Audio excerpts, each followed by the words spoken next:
বুঝলি দোস্ত, কিছু কিছু মাইয়ারা কম্পিউটার ভাইরাসের মতো হয়। মানে কি কইতাছিস? কিছুই তো বুঝলাম না।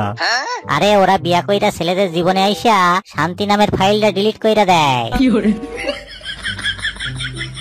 ক্লাসের সবাই শোনো, সব সময় ভদ্রভাবে কথা বলবে। কোনো খারাপ শব্দ আমি যেন তোমাদের মুখ থেকে না শুনি। ঠিক আছে স্যার। আচ্ছা, এবার বলো, রামায়ণ মহাকাব্যটি কে রচনা করেছিলেন? স্যার যদি ভদ্র ভাষায় বলি তাইলে হইব চুলমিকি।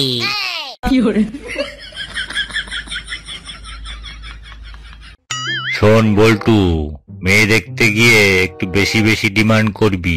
যেমন পাত্রীপক্ষ সাইকেল দিতে চাইলে মোটর বাইক চাইবি, বাইক দিতে চাইলে কার চাইবি, যদি কুলার দিতে চায় তাইলে এসি চাইবি, এইরকম আর কি, বুঝলি? ঠিক আছে বাবা, বুঝা গেছি। যদি ওরা মাইয়া দিতে চায় তাইলে মাইয়ার মারে চাইতে হবে, তাই তো?